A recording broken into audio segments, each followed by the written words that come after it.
來繼續來到屏東，學校才拄啊很熱，就發生着倒水的意外。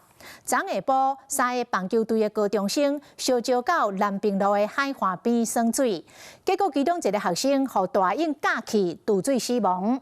講這個17歲高中生是高雄一間學校棒球隊的投手，平時表現真好，嘛真有效。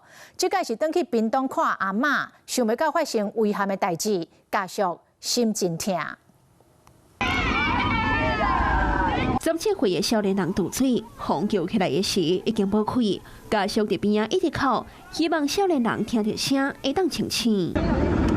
消防人員繼續救援，不過伊的心跳也是無恢復，遂將人送去林農橋緊急送病院搶救，也不過也是救無回來。伊個潮流啊，係啊，伊個更啊，所以。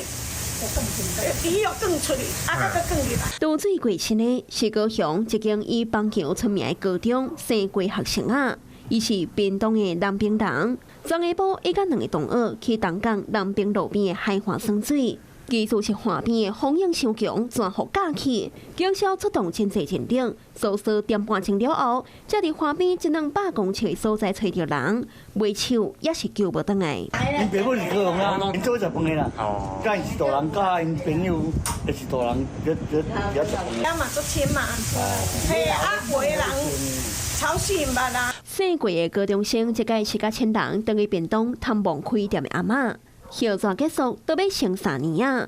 伊對校棒一路跑到青棒，已經拍過6檔球，實力也真堅強。表現我剛才講就非常好，也很認真、很刻苦啊呢，個就友好啊呢，很孝順啊。醒過的高中生是厝內的孤囝，這屆甲同學去耍水，所以休賽第1個禮拜就倒水身亡。